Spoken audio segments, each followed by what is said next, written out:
This is Kevin Conroy, the voice of Batman. This is George Newbern, the voice of Superman. And you're listening to the DCAU Review, hosted by Cal and Liam. Streaming at DCAUreview.com and on your favorite podcast app. Welcome, everyone, to episode 142 of the DCAU Review. I am Liam, and with me, as he always is Cal. Cal, we are continuing on and reviewing yet another episode of Superman the Animated Series as the month of January rolls on. But this week, we're not alone. In fact, we brought a friend. That's right, Liam. As you said, we are continuing our final week of covering normal DCAU for the month. We have an Elseworlds tale that we'll be tackling next week for our final week. But we wanted to bring on another guest. We call them special correspondents here because you're more than a guest. We want to hear your thoughts on this too. So we brought somebody on the show. This has to be the furthest from us geographically thus far, as far as guests are concerned. That's right. We have Nathan. He's coming on. He's from Superman the Animated Podcast. We are so glad to have you on, Nathan. Thanks for coming on the pod. Thanks, Cal, Liam. Thanks very much for having me. Been listening to your podcast for such a long time, and it's actually great to be on your podcast and give you my thoughts and ideas on this episode. Absolutely, and we're excited to get them. But as Cal mentioned, Nathan, you host Superman the Animated Podcast. You host it solo, which I think we both admire because just being able to talk, by yourself for the most part and talk as knowledgeably as you do on the show is a feat, and it's a really fun, easy show to listen. But if you could, just tell me a little bit about your show, Superman the Animated Podcast, what kind of inspired you to start the show, and what's particular about Superman the Animated Series made you want to start the show? No, of course. So I've been a Superman fan ever since I was a young kid. I was adopted, at birth pretty much. And when I saw the first vision of Superman was Superman 2, the movie. Nice. And then when I got to the storyline of who Superman was and what he was, I obviously found out that he's an alien from another planet. Like, obviously that's not me. But I fell in love with the character from that day. And ever since then, I've always loved Superman in every form. Growing up as a kid, watching the movies, obviously all the Christopher Reeve movies, and then Superboy on TV. I know there's a lot of outcry about trying to watch that now, but doesn't age correctly. Oh, exactly, yeah. And so watching that as a kid growing up, 4:00 when I come home from school, love watching that. And then Lois and Clark, I had a big fan fest over that here in Australia. The first two seasons were pretty much here predominantly, and then we lost it after that, and it took a long time to get that here to finish that series off. And then it led into Smallville, of course. My love for Smallville. Always hold on to Smallville. Oh, exactly. So obviously a big fan of Smallville, one of my favorite series ever. It took me a while actually to get into the animated side of things. There wasn't too much Superman animated series on here in Australia. If it was, it wasn't on like our Saturday morning cartoons or anything like you guys talk about on a regular basis on your show. So hunting around online when the internet finally got up and running, and when I was old enough to do it, jump online and have a look around. And I actually found it online, and thought, Superman the Animated Series, this is for me. And obviously, and then couldn't buy it in Australia, so I bought it on eBay. Got it sent over. Watched the first episode and just loved it ever since. I've always said if Warner Brothers actually thought about how to make their movies, they got so much opportunity. They can use Superman the Animated Series as a basis, and they can make their own movies from there. But for podcasting side of things, I first got into listening to podcasts probably about 3 or 4 years ago. When I first heard about podcasts in general, typed in Superman as you do. First found a podcast called Lois and Clark, listened to that, and that pushed me on to other podcasts I'm listening to. And then it got me to thinking about, I'd like to probably try this myself. I think the hardest thing is trying to come up with an idea that no one had thought of. For sure. Yeah. And I tried to have a listen to see everyone else was doing. So Lois and Clark was gone. Smallville was gone. Superboy was gone. It wasn't really a podcast. It's more of a YouTube side of things that I've seen.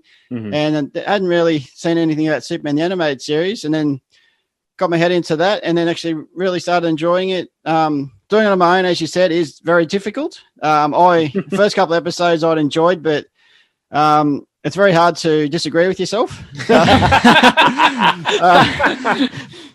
Well, we have a hard time disagreeing with each other, and we're two of us, so I can only imagine how difficult it is to disagree with yourself on your own. And not like long after starting, I actually found your podcast, and as you started well before I did. I wish I knew that before I started. I could have got in touch with you guys to get an idea of what to do and stuff like that. And I love how you guys do your episodes. And also grateful to have certain guests on board. I've had Luke Bugg from the Geek of Steel. He was my first ever guest, and also thankful to have Liam on not too long ago when we talked about World's Finest. That was that was so much fun doing that with you. And I've just had. Yeah, it was fun having the guests on, as just having that camaraderie and having the chat. Most of the time, you're both in agreement, but it's good to have everyone's point of view, as you guys do on the show. So I love doing it. Just in my latest episode, I think Cal, you liked the late Mr. Kent. Isn't that one of your favorite episodes? I think I remember you saying. We both have a fun. Yeah, we love it for sure. Yeah. And I just did that not too long ago, and almost not in tears, but there was just parts of that episode I really enjoyed, just reminisced about certain other Smallville and Superman movies and TV shows that some ideas came from. So love of Superman, love doing the podcast. Always love to have more guests on because I love talking to people. Absolutely. But do it on your own, even though it's complicated at times, but at least I know I'm not going to confuse myself because I'm talking to myself. Yeah, well, for sure. Like I said, we both greatly admire that ability to talk to yourself, and you have a great rhythm with your show. The way you break it down scene by scene, I think, is a really unique way that certainly we do it differently. Tim Talk, some of the other people that do DCAU reviews, you've managed to find a very unique way to do it, which I always admire too. You're not just talking about the episode; you actually kind of break it down and give quite a bit of detail to kind of each individual scene rather than lumping it all together. So I love the way you break down your show as well. Oh, thank you very much. That's of course great to hear. So of course. So from there, we're so happy to have Nathan here, and we are reviewing. If we have not mentioned yet, Cal, we are reviewing going back to season 1, or at least we thought it was season 1 in production order. At least it was a very early episode of the series. According to the DVDs, it's season 1, right? But apparently, in actual air date, this didn't air until a little bit later. We'll get to that in a second. But we are in fact reviewing another villain origin episode, as we have been doing all so far this month. And this week, it's one of the classic ones, one of the few characters from Superman the Animated Series that was created for this series, that being the aptly titled Livewire, featuring the debut of Livewire. Yeah, they didn't have too much creativity when it came to the name of this week's episode. They're just like, all right, we're just going to call it whatever the villain's name is. We're done. But yeah, so Livewire debuted originally. Again, it's listed as a season 1 episode according to the DVD, so I assume production order means this was done pretty early on. However, it didn't debut until September 13th, 1997 was the original air date, which means that wasn't until technically season 2 that it eventually came out, or the beginning of season 2. So yeah, very interesting with that as far as production order goes. But Liam, before we get into our review today with Nathan, as our special guest correspondent, you're going to be reviewing this episode, giving your scores alongside us as we go through this, as well as your expertise and your knowledge and what you saw from this episode. But before we do, as we always do, we're going to get Liam introducing us with the official Internet Movie Database, the IMDb official synopsis. That's right. And this is for the episode Livewire, which was written by Evan Dorkin and Sarah Dyer, directed by Kurt Gaeta, with music by Harvey Cohen and animation by Coco/Dong Yang. And that synopsis reads as such. An obnoxious talk radio host is transformed into a powerful electricity-based supervillain. And that's it. That's it. All right. That's all we got this week. I was waiting for the extra part, but right, not wordy, but short and to the point. That's one of those ones that they're just like, we're just going to do the bare minimum. Yeah, on this one. It's a little bare minimum there, but that will take us into plot here. And since we have our guest, we will start with you, Nathan. Overall, it's kind of a story. We have the shock jock Leslie Willis, who's very anti-Superman. Before we get into that, hold on. So is shock jock a term that you guys use down under? Is that one that you guys, is that like what, did Howard Stern have a presence in Australia when you were younger? The name has got around a lot. And yeah, shock jock is used, but not as predominantly as it does in the States. But I have heard the terminology used, but probably not as heavily it is over there. But yes, as soon as the word was mentioned in the episode, I knew exactly what it meant. And, okay. All right. Yeah, I'm curious now because nowadays I don't think it's a phrase that's used because that's sort of a days gone by, like the days of shock jocks and the days of like your radio personalities, because those days are gone. Like, there are no big personality. I mean, even Howard Stern is now in America hosting America's Got Talent. Like he's not like Public Enemy #1 anymore. the baddest of all the badasses. He's hosting talent shows here in the States. So it's not as if like shock jocks are what they were when this show was originally done. Wake up, Metropolis! Oh yeah, the Livewire is back on attack, folks.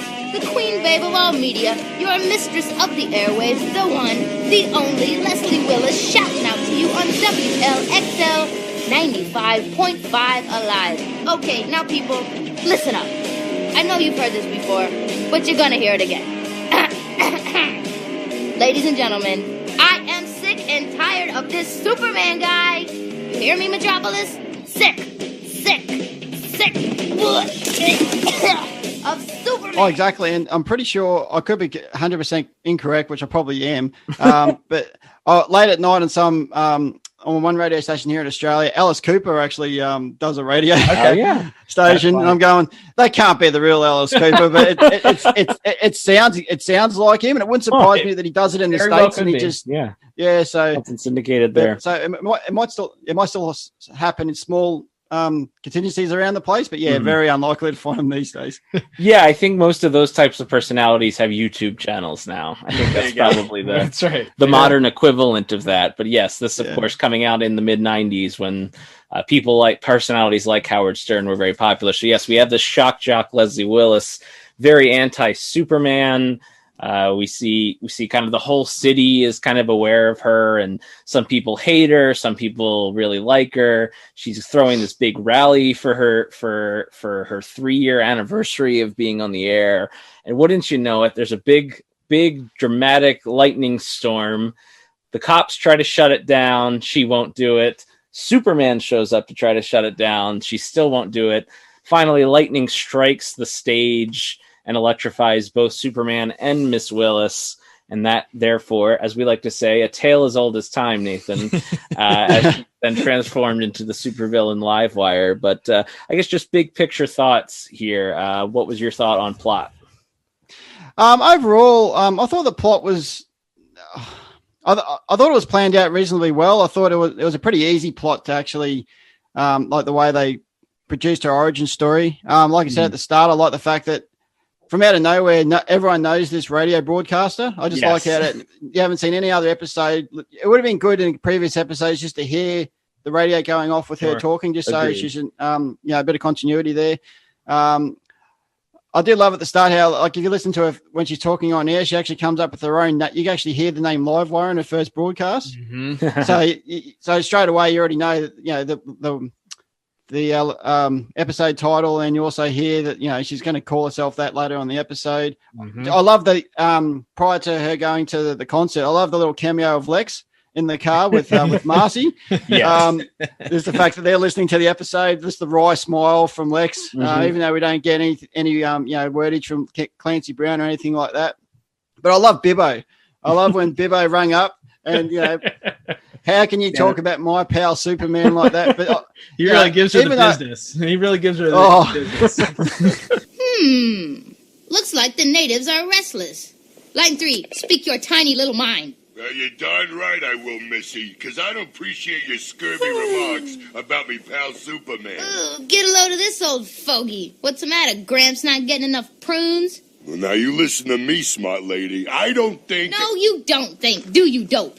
This Superman is nothing more than the world's strongest con man. It is just a crack. I love Brad Garrett on, like with his voice. Like, even though in the back of my mind, all I can hear is Lobo. But yeah, just that. But the origin story of Livewire was pretty basic of how they generated there. But they had to start from somewhere, and actually, and then the episode started obviously proper off from there. Yeah, I agree. And I'll ask you your thoughts here, Cal. It seems like, even as we mentioned, there's the scene where she's just refusing to shut down her big celebration, and she's egging on this crowd she's darn near incites a riot. Nothing real world to talk about. That's related right. To that. We're not going to relate this to month. Anything real world. We refuse. But so it seems like they were trying to set up that she's a little bit off. She's a little bit psycho or a little bit disturbed even before she becomes a supervillain. She's a little bit self-obsessed, I'd say. And I think that plays into, again, this is sort of somewhat alien as we think about it now, as we already established. Like, shock jocks really aren't a thing, but in the 90s and the 80s, these were big cultural icons whose sole job was to stir the pot, essentially. Yeah. And their whole job was to get people talking about them being outrageous. That's how Howard Stern became a national figure or a worldwide figure. He just did outrageous things on his radio program. So her mimicking that sort of shock jock style of just stirring the pot and being outrageous and saying outlandish things and, flying in the face of, her character design, which we'll talk about maybe in a little bit of visuals. She's sort of dressed in a traditional like gothic type look. So she's already that giving off the persona of she's anti-establishment. So her commentary in the opening scene as she shares her thoughts on Superman, clearly not a fan of his, really just taking the opposite opinion of what so many people thought of Superman, right? Seemingly for the sake of getting people to call in and talk about it. And and then reveling certainly in the fact that she sort of had this reputation. So those type of people in that era always attracted a certain type of audience and people that felt like they were outsiders or enjoyed that idea of just kind of stirring up stuff. And certainly I think that one could question the people that are actually doing the stirring up as to whether or not they had some sort of complex, some self-involvement, some self-love, maybe to a point of detriment. So it's ironic that she obviously in this maybe self-appreciation here refused to listen to the authorities or the people that told her, hey, we're going to shut this down because it's not safe. I thought it was a little bit much that they brought Superman in to shut down a concert. I mean, you bring in a guy who literally has like saved airplanes out of the sky and eventually goes on to stop like alien invasions and stuff. We're calling in Superman to break up this concert, Nathan. We got to bring him in for this. It's almost like your friendly neighborhood Spider-Man moment, isn't it? Like it's yes, and it's just one of those moments when just Lois and Clark just happen to be there, doing the journalism piece for the Daily Planet at the concert, and I just think that it was just one of those moments when Superman is obviously going to get involved. Everyone knows that these two characters hate each other, and which I still found it funny in that concert scene when I think that when the police got up onto the concert when you saw the crowd throwing the eggs. Yes. But we actually literally saw the eggs breaking. But then it was funny when Superman come up on stage, they got rid of the eggs, but they just started throwing like the heavier cans at him. Like our heavy artillery now. Yeah, they realized, they're like, wait a minute, the eggs aren't going to do very much to this guy. Let's throw heavier stuff. Hey,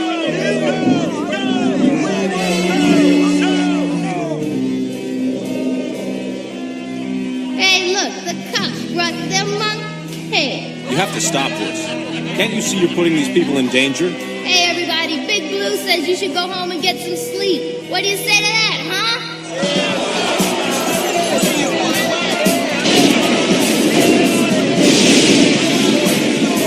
See, Superman, I'm the ringmaster of the circus, and I tell these clowns what to do, not the papers and not some pumped-up freak of nature in a cape. But yeah, I'd say there was she was definitely had a screw loose or two, and certainly I think just like most supervillain stories, or not most, but a lot of supervillain stories, you take a person that has character flaws, and then whatever tragic accident or unintended accident happens just simply amplifies those sort of aspects of their character and turns it up to 11, to borrow a phrase. Yeah, absolutely. I think that's kind of where we get the rest of the episode. Once she has the power to sort of match her ego, her opinion of herself, and I guess in the end, she wants everyone to pay attention to her, and she seems to imply once she shuts down the power to the city, that she's going to hold the city for ransom, and basically said that if anyone wants to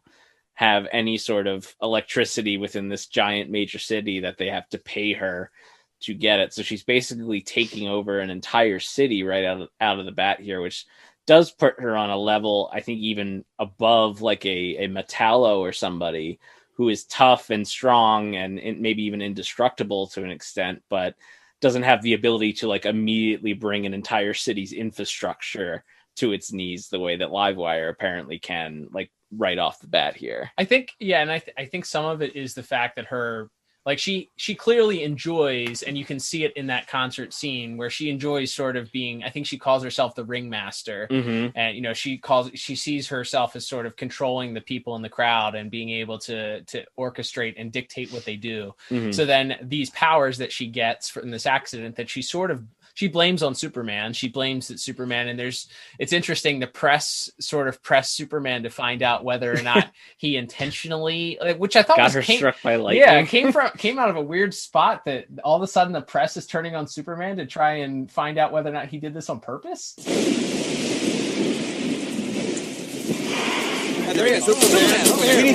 is she? She's going to be okay. How come you didn't push her out of the way? There wasn't time. You sure of that? What are you getting at? She said some pretty awful things about you. Maybe this was your way of paying her back. I did everything I could to save her.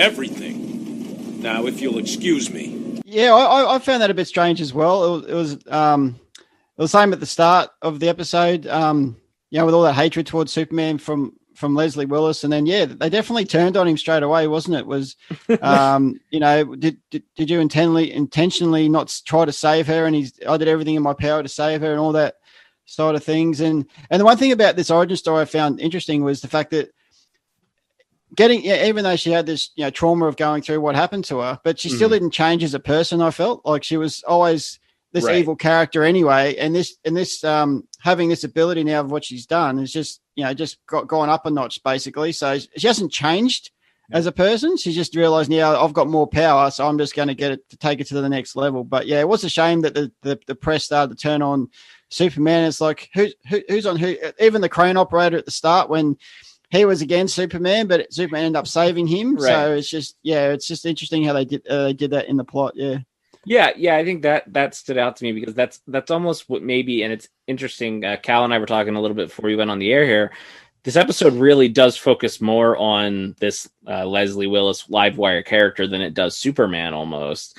And I wonder if it would have been interesting either in this episode or maybe in a follow-up episode where the character returns to actually see him kind of grapple with that question a little bit more. Like, did he really do everything he could to save her? Does he have some sort of guilt for, you know, not just, you know, flying her away from the stage instead of just kind of pushing her out of the way and things like that? It would have been interesting to kind of see, you know, maybe hear more of Superman's internal monologue or struggle about a situation like this. And but instead it's pretty much just she's the bad guy and he figures out eventually as she's holding the city for ransom, she kind of suddenly disappears and realizes that she has to be recharging somewhere, which leads us to a pretty cool set piece, which we'll certainly get to in our visuals section, but to the hydroelectric dam where she is recharging her powers. Superman comes prepared-ish as he comes with rubber gloves and trusty rubber gloves and a rope and tries to wrangle her, but she's proved to be too powerful. But in the end, her power is sort of her undoing as she blows a hole into the side of the hydroelectric dam, and she is in fact flooded with water, which of course shorts out her powers. And So ultimately, it's, I guess, the villain's hubris and quest for more power is their undoing there. All I can say is that Clark is lucky this is before he met Bruce, because Batman would have given him a lot of business for carrying around like all the gadgets that Batman has, and Clark shows up with like rubber gloves that you buy at the grocery store and a rope. What the heck? Yeah, and we'll get to in visuals about those gloves. Actually, there's a bit of funny scene moment happens with those gloves, but yeah, just the I think there's a later episode with Livewire, and he comes in dressed with a full rubber suit. Yeah, I can't remember if that's his episode with Livewire. Almost looks like. I apologize for any of the listeners, but like a big condom he's put over himself. He's wearing a big condom. That's almost what it looks like. But I thought that was this episode for some reason. But then coming back to it, I remembered, I went, he's got the rubber gloves. And at least he was trying to think about the whole, back in school going, rubber. So we're assuming that his soles are rubber too, but it is the Man of Steel. But the one thing I've always, and this series, I think you've talked about a lot as well, is the fact that Superman is not as strong as he is in the comic books. Mm-hmm. Correct. And the one thing I find strange is the fact that, when Leslie obviously throws all this electricity at him, and obviously, it takes Superman by surprise, and he can't battle it straight away. But it almost reminisces of me of the first Avengers movie with Thor and Iron Man, but Thor can just take it and go up to 400%. But this Superman finds it hard to fight Leslie against the electricity, so it is hard to see in some parts. But I do like the way they've done that in the series, though, because otherwise it'd be a very boring series of Superman can just obviously stop everything just like that. So I understand why they've done it, but it's just funny to see. Yeah, it's definitely a completely different take on Superman. But from here, we can, I think, get into our plot scores here. Tallying it up, I like this episode. This is not one I seem to remember seeing a lot, but I do find it pretty memorable. Like, I remembered almost beat for beat what happened in the episode anyway. It's not, like I said, I don't think they try to reinvent the wheel with it, but I gave plot a very solid 7 out of 10. Cal, what about you? I also, we talked about disagreeing before, no disagreement here. I also had a 7 out of 10 written down for this. It's fine. This is one we definitely had on videotape at one point. So this is one that was, and I feel like it was also one that tended to be in heavier rotation that they showed. They must have just repeated season 2 a lot after they debuted season 3, because or there was some sort of production issues between 2 and 3 that delayed 3, because a lot of these season 2 episodes we ended up seeing a whole bunch. But so 7 out of 10, it's fine.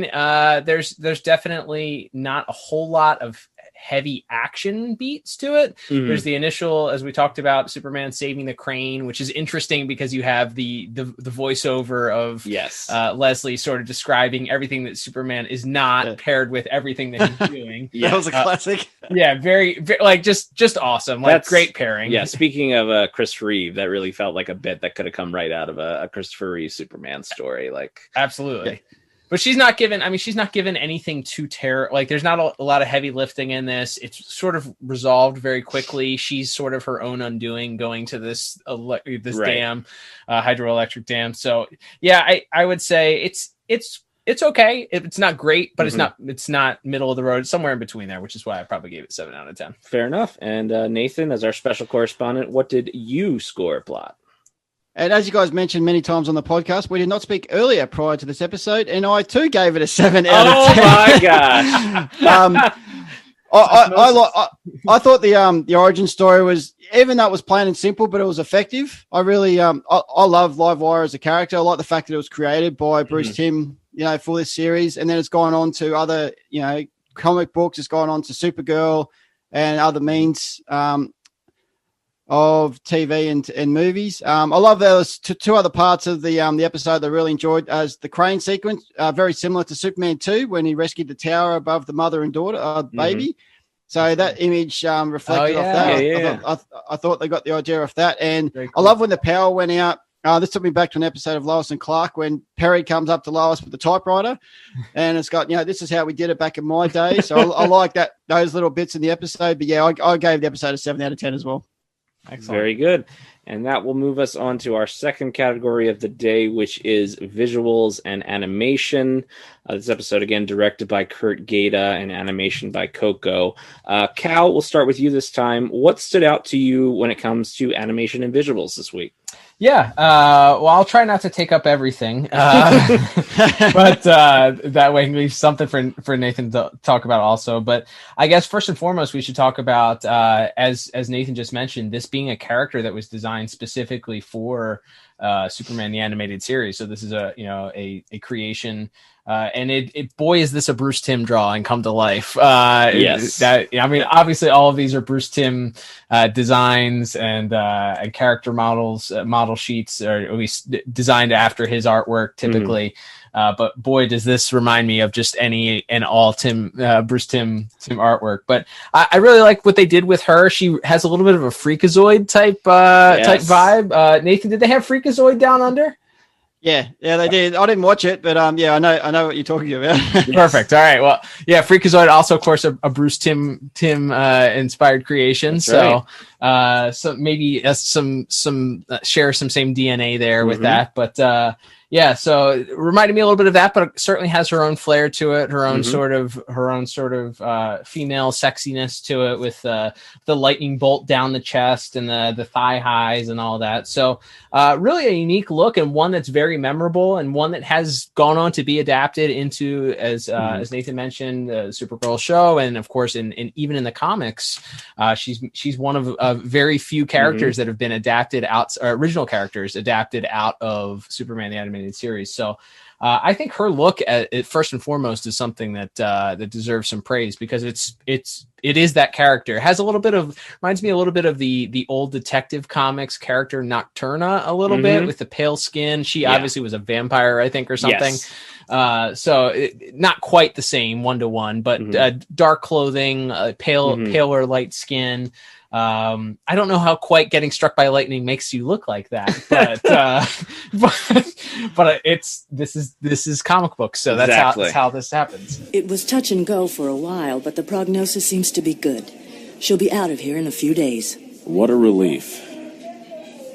I can't explain her skin discoloration, but then again, I can't explain why she's alive either. So there weren't any chemicals nearby that also fell on her when she got struck by lightning or something. But the only other things that I would say that stood out to me was in that scene, also with the transformation where she does do her actual transformation, was the rain sequence. And we've had other episodes where rain has been a player in the in maybe certain aspects or certain scenes of the show, but that really stood out to me because that's something that is very simple. I'm sure it's just something, extra filters that they put over sheets when they were animating, but it really added to that scene because the characters also looked like that they were getting more damp as the scene went along. But yeah, I think that, and then her playing it in what is the pseudo time. I guess we learned that Times Square is sort of in Metropolis in this episode. Yeah. So on a recent episode, actually, when we reviewed with Kevin Altieri, Off Balance, the director of that episode, we got into a discussion with him about how it appears that the Statue of Liberty is in Gotham City, based on the start of that episode.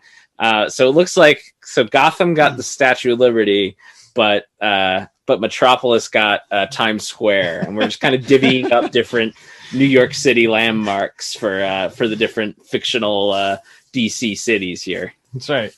But she had some fun in there. I like the fact that her jumping around from different, those billboards and, of course, those sort of landmark things that we are familiar with in real life, being real. So that being translated into animation, appreciated that. But other than that, and Superman's gloves that I'll let Nathan talk about. But other than that, I didn't feel like there was too much. The crane scene that we already talked about a few times, I think that one to me was probably the most visually interesting of the episode because of the tension that's built up. What is your problem with Superman? Problems, plural.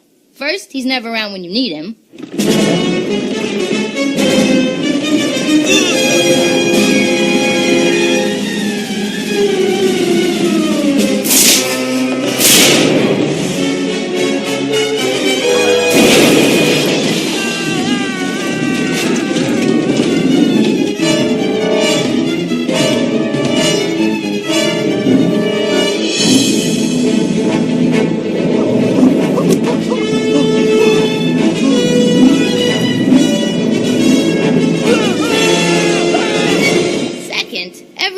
just so darn easy for him.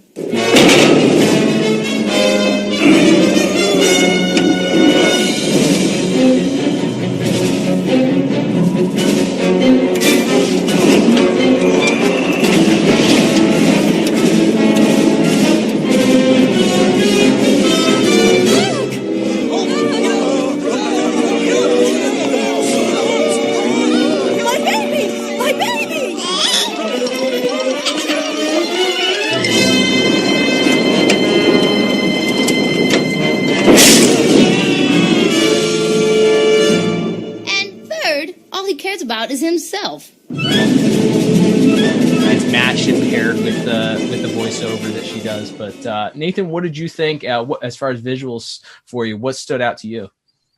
I think it was a very dark episode. Actually, it was almost like a Gotham-esque. The whole episode was actually pretty much all at night. Yeah. I had a bit of a smile at the start of the Daily Planet, but they're all eating white donuts. I didn't understand. Did some of the colors forget to color them in, or is it just is it just flat like the powder coating on the top? Yeah, I wasn't quite sure. I did like there was one visual that I found was funny. As the crane was falling, you had all the people on the ground about to run away, and they all started running, and then you see the sign saying don't walk. So the red sign was flashing, don't walk, but everyone's running away. I thought, I don't know if they did that intentionally, but I had a bit of a... And I think it's Cal. You love a bit of cape movement. I love the fact that Superman was up on... Oh, is it Lan? My apologies. Guy. Hashtag cape But when Superman was up on stage, when the storm was just starting to hit, I saw a little bit of cape movement there. I thought you would have picked that up absolutely from the start. But yeah, at the end...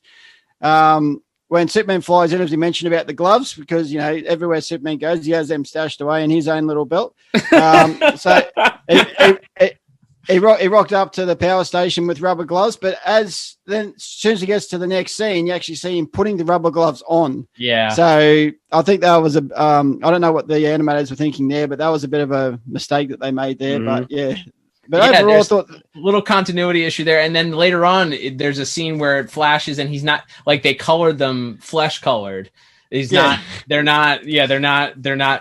forgot to color. They're like blue or white or whatever they are in that opening scene. And then they cut to him while he's wearing them and they're flesh colored. So they couple of faux pas with that. I think there was people in the background having arguments going, why is he wearing gloves? He's Superman. Why does he need to wear gloves? So there was people going, no, he needs to wear gloves. No, he doesn't need to wear gloves. So I think the animators were having fights in the background. There was like some breakdown of communication between the American storyboard artist and director and the Japanese studio overseas, where they're like, well, why? He's Superman. Why does he have to wear gloves? I love that. I agree with a lot of what you both have said, probably not surprisingly. But the other thing that stood out, we mentioned it as she knocks the hole into the side of the dam at the end, and the water comes rushing out, and it shocks her, and we get what happens. I feel like this happens to Superman quite a bit, but we get the electric shock, which reveals the skeleton of the person getting shocked. I thought that was a really, really cool visual, and it felt like pretty violent for like a children's show. Like electricity is not the same as, you know, getting shot with a bullet. I understand, but it still seemed very dramatic and very sudden. Just like that flashing light with like the skeleton is colored black to kind of, you know, show off how bright and wild and out of control this moment is. I thought that was a really clever visual, and then following that up with Superman repairing the dam with the heat vision, and you see the steam as he starts to melt it down. The steam, begins to rise as the hot metal covers over the hole in the dam. So I thought that whole final sequence, despite the issues of gloves coming on and off, I still quite enjoyed that sequence quite a bit. I would say the standout, Nathan, I'd like to hear your thoughts on this too, as far as if you drew any, or if you noticed it yourself, but the initial transformation of Leslie into Livewire, as she gets shocked, and there's this really extravagant, it's almost like a very anime influenced scene where she's just getting electrocuted and her hair kind of stands up and her eyes are real wide and it gets a tight, like close up of her face. And there's sort of like effects around her head. To me, it was very anime inspired. I'm not a huge anime guy, but that's screamed at me like that Eastern animation, like Japanese style of just like very expressive, intense, mixed with like the flashing colors and stuff at the same time. Yeah, I think you're 100% right. I'm not too big into anime myself, but I think what you just said then was pretty much dead on point. The fact that, just her transformation when she gets hit by lightning was pretty full on, I thought, for a kid's That's Warner also Brothers show. And just going back to an episode I did previously with, the late Mr. Kent, there's some parts in that episode which I thought was very dark with the, with the death sentence and all that sort of stuff. So I thought that there are some episodes where they have some of those scenes in, and I'm just thinking, wow, that's, I'm not trying to be James Bond here, but it's pretty shocking. Yeah.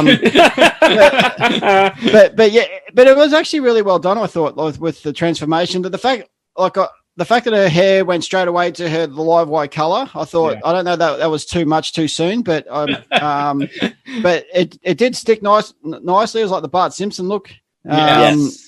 But sure. I think they did that transformation part really well, and we'll talk a little bit more about that in music as well. But I think they actually did that scene really well.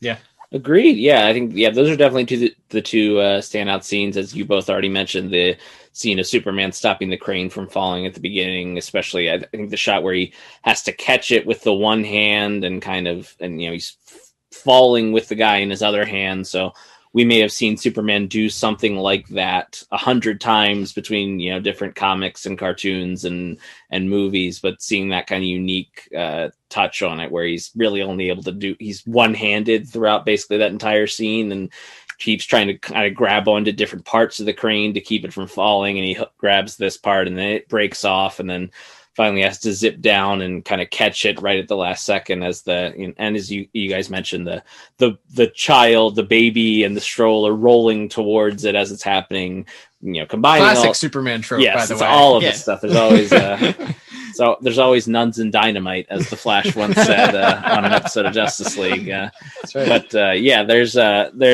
so I thought that sequence, I think, those three are kind of the standout visual moments that we've talked about: the opening scene and the concert scene, and then that final battle at the dam there. So overall, I thought, despite some of those issues with the inconsistency near the end there, I still gave visuals a very strong 8 out of 10 this week. And again, we didn't discuss this before. Not at all. But I also had jotted down an 8 out of 10 for visuals. So yes. 2 for 2 thus far. Nathan, I'm eagerly anticipating what your score is. I'll let you guess. No, it's an 8 out of 10 from me as well. Another part I wanted to chuck in, I forgot to talk about. I love the part where she's when she's gone to the power station, little bits of a pair of open up here and there, and then the printer starts going off. And there's little pictures of her coming out. That's very clever. I just like the parts of those little things were thrown in. But overall, I gave this episode 8 out of 10 for visuals. I think it's very strong. Like we said, maybe some of those inconsistencies that we mentioned, if they weren't there, maybe this could be even higher for a couple of us. But overall, still a very strong score from all three of us, with an 8 out of 10 from all three of us. And that will move us on to our third category, which is music. And Nathan, I'll throw it to you first.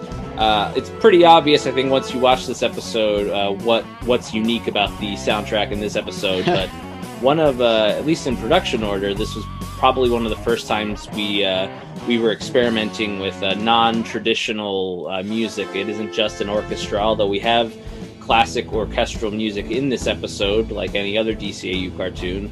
We also have quite a bit of electric guitar and drums.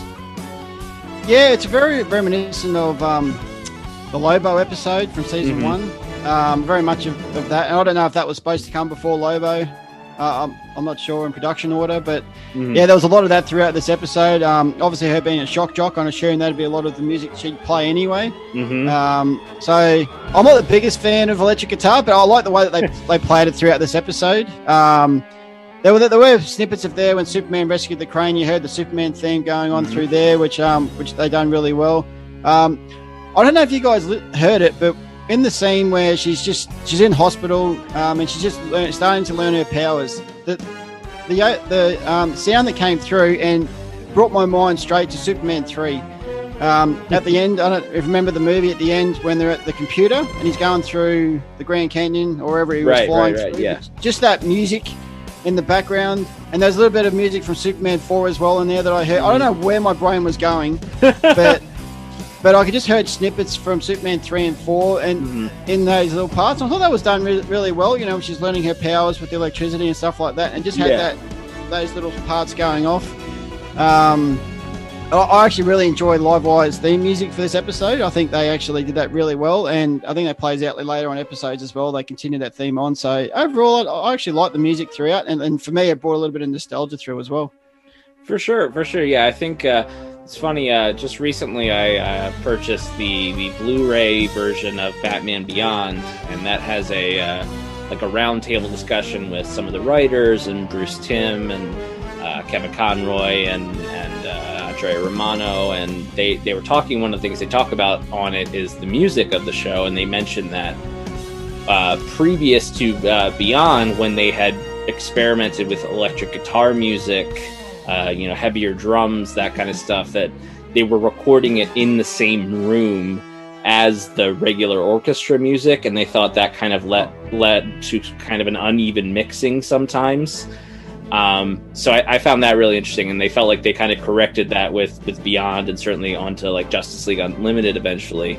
But we'll move over to Cal here. What stands out to you for music, and did you feel like the electric guitar music went well with the traditional DCAU music? Yeah, I actually really loved it. I think that there's actually, so the scene that stood out most to me was when she wakes up in the hospital, and as Nathan mentioned, so she's sort of discovering her powers, and the guitar. It transforms from this sort of whimsical traditional DCAU orchestral music, and then like once she realizes that she has these electrical powers, or this powers of electricity, then the guitars really come in and swell, and the drums and this as the electricity is sort of swirling around her in this room, you really start to hear the guitar come in. And it was funny, we remarked as we were watching this that the guitar is really heavy, and we reviewed The Main Man, which is another, as you mentioned, another episode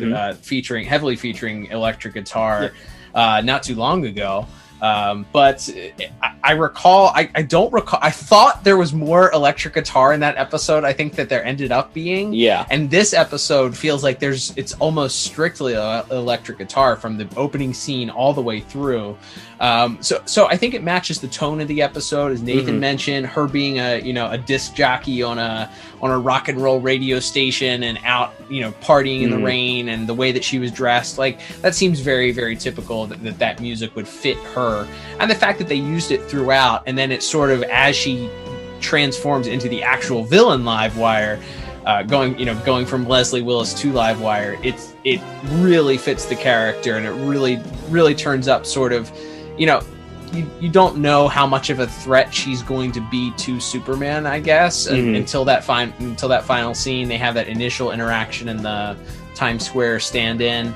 But seeing them really do battle as that music sort of plays in the background really builds that tension, which I always love talking about. Like, does the music build enough tension for the scene in order for it to feel like its own character almost? And I think it does very well for this episode. I think I am interested, because we know that spoiler alert for a cartoon that's now almost 25 years old, but spoiler alert, she does return in an episode. And I'm curious to see if that music theme continues in that episode, if we'll be able to pick that up later on. But yeah, I really love the music for this episode. I felt based on how much it stood out, its uniqueness, its memorability, all of that is what I look and listen to when I'm listening for a soundtrack for an episode. So I felt I had no choice, based on the uniqueness, the impact that it did, and the ability to like really enhance this character of Livewire. I had to give music a perfect 10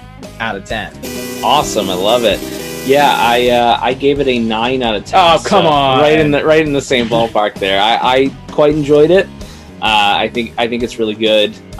It doesn't stand out to me as like a really iconic soundtrack the way some of the episodes I feel like I've given 10 to have, but I do think it works pretty well the way I think we talked about this in the Lobo episode, but the way it'll kind of cut between the orchestral, like the Superman theme, and then cut back to her I think it could be very jarring, but I think they do a very good job of kind of threading the needle there between the two styles of music, and even right down to the end when she's being shocked by all the water.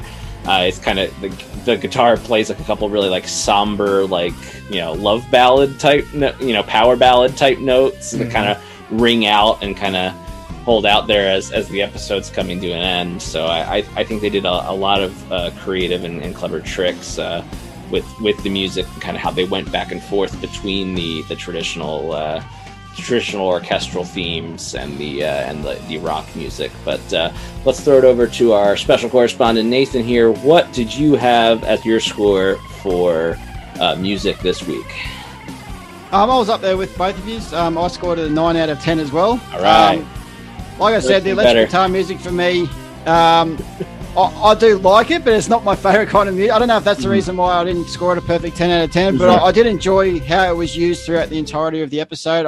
Like I said, I liked Livewire's theme music that was played throughout.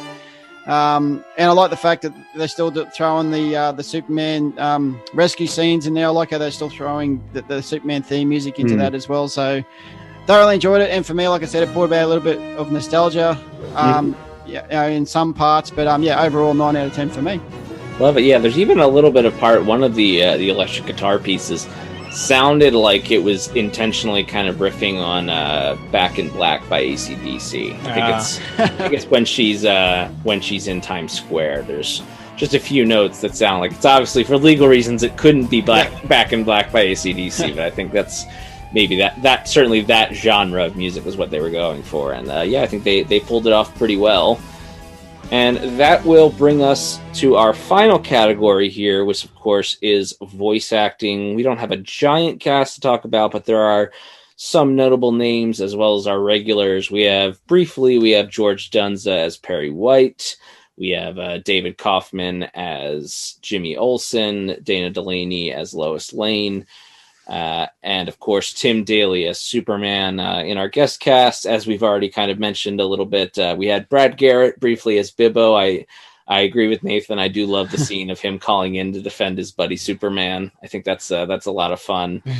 And then also veteran voice actor Townsend Coleman shows up in this cast. The Tick himself. That's right, the Tick, or the voice of NBC's Must See Thursdays or whatever it was at the time, when Friends and Seinfeld and all those shows were on. He was the voiceover guy for a lot of those, so definitely a recognizable voice, even though none of his characters actually have a name in this episode. He plays 3 or 4 of them, but none of them actually have a name. But there's a couple of those. George Dunza plays a couple of different guys too. That's right. And then of course we have Cam Clark as Sid, who is Leslie's manager, who he's a minor character, but I did want to mention him as he is the voice of Leonardo in the 1980s Teenage Mutant Ninja Turtles cartoon. And I know that's a special cartoon for a lot of people. So I thought that was worth mentioning him. But of course, as we mentioned, there's really 2 people that carry this episode,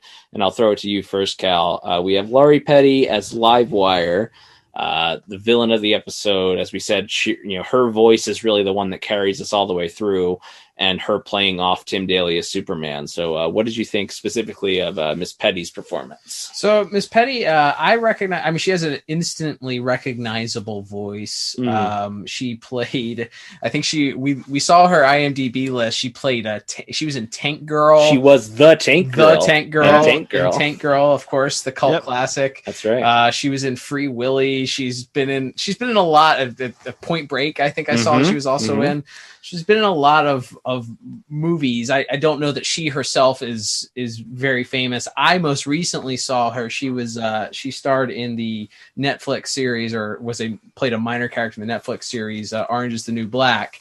And I can remember when I was watching that, just thinking like, I can't not see Livewire as she's delivering as she's delivering all these lines. And she plays like a very weird, like goofy character on that show.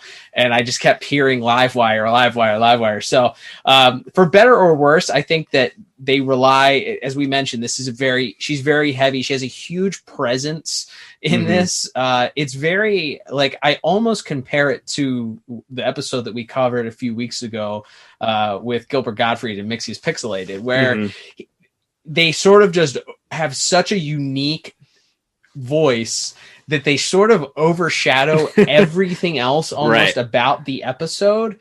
And I think at times in this episode, it feels like the performance is a little inconsistent, I think.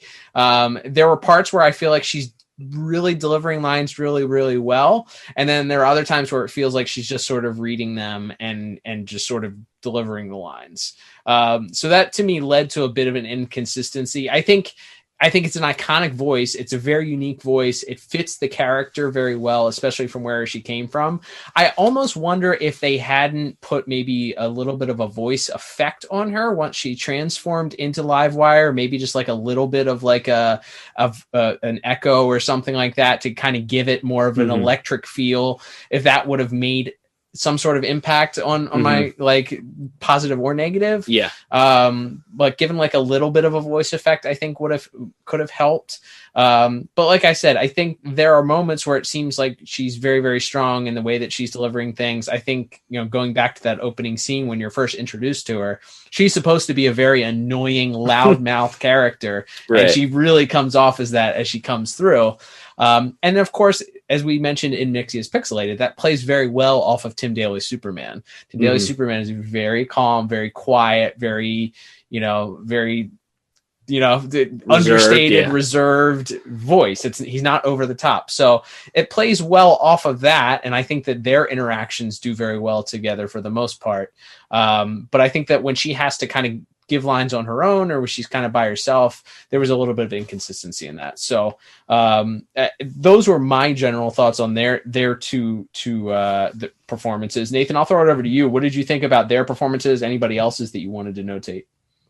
I pretty much agree with everything you're talking about. I love Laurie Patty as an actress. Like growing up, like especially in her earlier movies, as you already mentioned, and one that come to mind to me was A League of Their Own. That was one of my first rememberings of her as an actress, and obviously Free Willy and Point Break, and obviously Tank Girl. But yeah, I think she pretty much had more to do than anyone else in this episode. So her voice was obviously heard a lot more than anyone else in this episode. You had snippets of, obviously we had her and Tim Daly communicate a lot to each other. I like the scene between her and Lois at the start. That was good. That was a good scene. And as you mentioned before, Cal, with the crane going down, and her having those parts about, Superman can't do this, can't do that, but obviously Superman's in the background doing it all.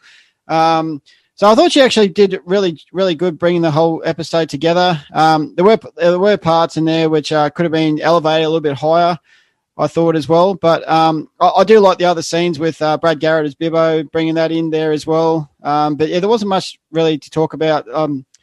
The actor who did Sigma, I did not realize that was Leonardo from Ninja Turtles. Right. Big fan of Ninja Turtles growing up as a kid. That was one of my all-time favorite animated TV shows. And awesome. Love it. But yeah, I think voice acting overall was good. Laurie Petty did a great job for was it just one of her first roles in animation, do you think, as voice acting? Yes, from what I could tell, yeah, she had not crossed over very much into animation at the time. So yeah, this was among her first. And yeah, like I said, I think I'll give my thoughts here a little bit. I think she is she's great when she's being that annoying shock jock character. I think when it turns a little bit, like in the scene where she's in the hospital bed right before she discovers her powers, and she's supposed to be like really angry at Superman for not saving her or whatever, it feels like angry Livewire kind of sounds the same as happy Livewire to me. and I think that's just the way Miss Petty talks, like, which is fine. But from an auditory perspective, I feel like maybe that's where, while I think she's really good in certain scenes, there is that part in certain ones where you're like, maybe that could have been played a little bit differently there. Excuse you? Look what you did to me.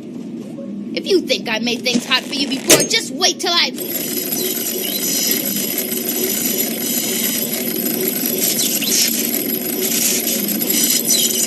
How the...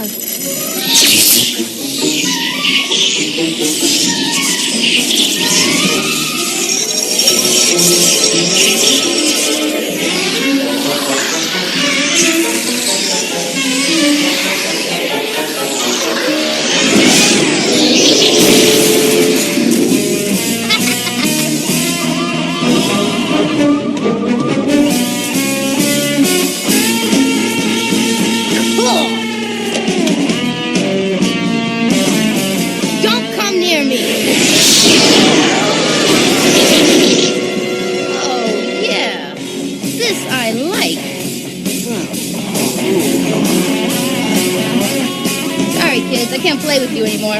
I've got bigger fish to fry.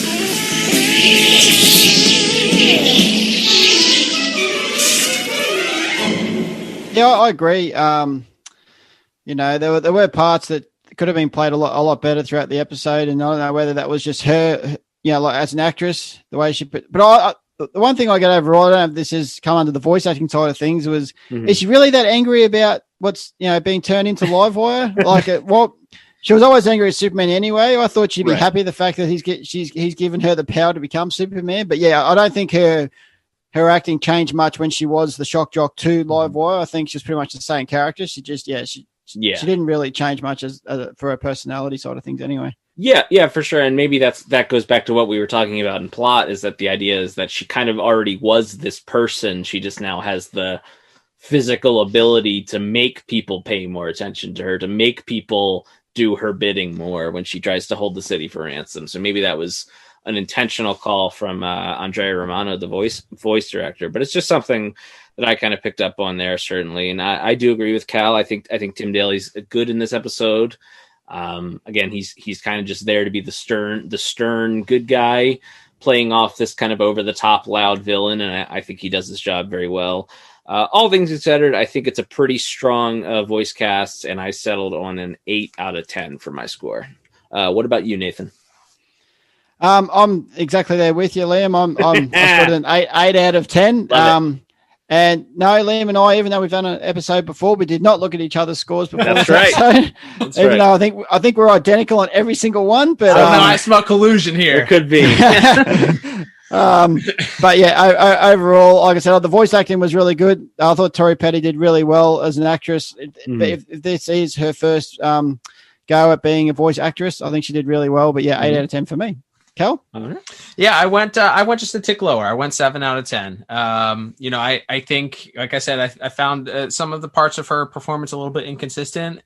Still, like you guys mentioned, a great job, especially if this was her first, which we assume it was her first foray into animation and voice acting. And we know she comes back. Again, spoiler alert. We didn't talk about it, but the end scene is a very stay tuned. This villain isn't quite done yet, as we see. As we see her in what might be a Lex lab. They mentioned Lex Luthor paid for her treatment, I guess. So we're not sure if it's a LexCorp Labs, or we do see Dr. Long, by the way, from Batman the Animated Series episode Nothing to Fear, walk past in a weird cameo. We've seen him before too, end up working at Star Labs. So if this is LexCorp, we know now that he worked for he's worn many hats. The guy just moves around. He goes from he worked at the at Gotham University, and now he's working at maybe at LexCorp or wherever this is, and then he moves on to Star Labs later on in Justice League Unlimited. But yeah, so we know this character will be back. So I'll be interested to see how her performances are, especially when we see her return in the episode, especially playing off of, she plays off of the Parasite in the next episode. And then she also plays off of Poison Ivy and Harley Quinn in the crossover episode, Girls Night Out. So yeah, I'll be interested to see how she does going forward. Overall, not terrible, but not quite as high as you guys. All right. Yeah, I think that's fair enough. And that will begin to bring us to our final scores here, and tallying everything up. I have a very strong 32 out of 40. Cal, what about you? Well, I think we know what score that means that Nathan has, because he has the same exact score as you. And despite the fact that we disagreed on our scores for those last two overall, it balances out so that I also end up with a final score of 32 out of 40. Oh, wow. I think what we've learned is you can't come on this show and not agree with us, Nathan. It's an echo chamber. The show is an echo chamber. Well, it's just it. Like, how can you not love Superman the Animated Series and the DCAU in general? I think everyone's on the same wavelength. I think everyone who loves these shows are going to love it around the same area. So yeah, I think.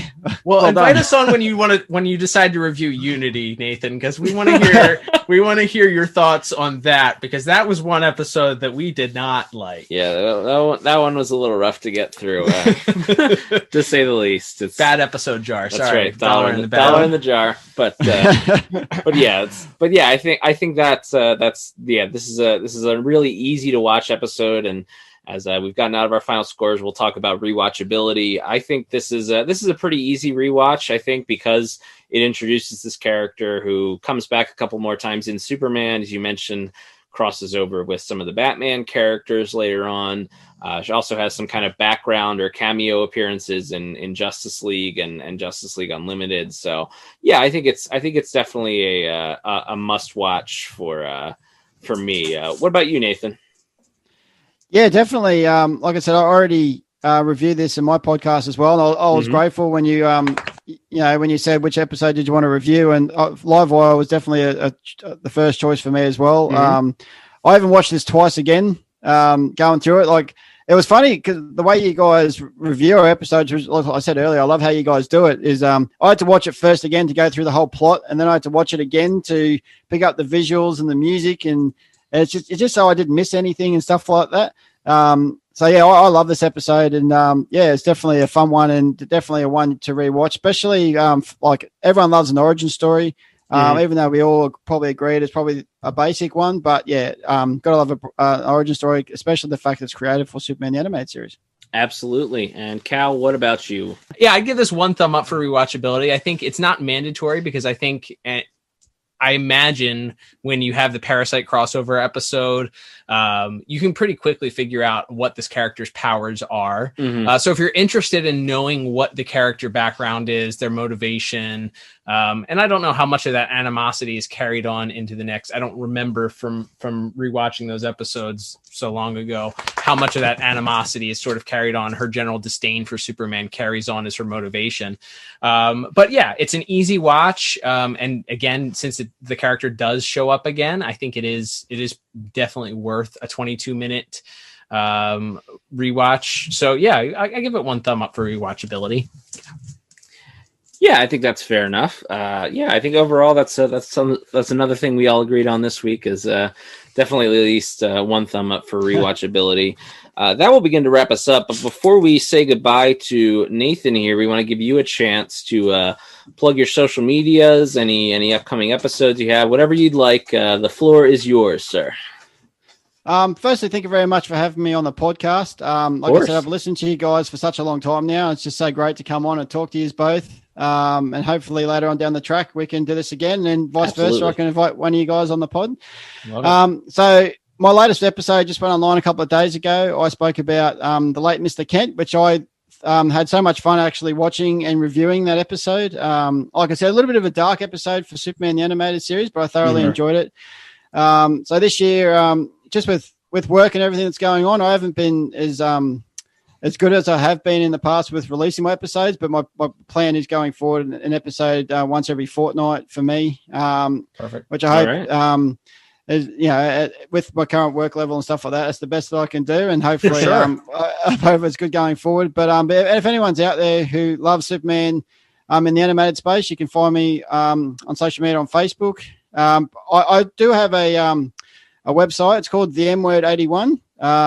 So you can find me on Facebook looking for the M Word 81, and also on Twitter at the M Word 81, and on the website www.themword81.com, where you can also find all the Superman animated podcast episodes on there as well, plus all things DC and Superman. And my podcast itself on Twitter is Sup Animated Pod. Not very original, unfortunately, and not the easiest thing in the world. But yeah, I do get around. Feel free to anyone to contact me. I love talking Superman in any genres. So yeah, and thanks again for having me on the podcast, guys. Absolutely. And don't forget, also make sure you follow Nathan. Nathan, you do a great job. You're always on posting stuff on Instagram. Also, he's at the mword.81 on Instagram.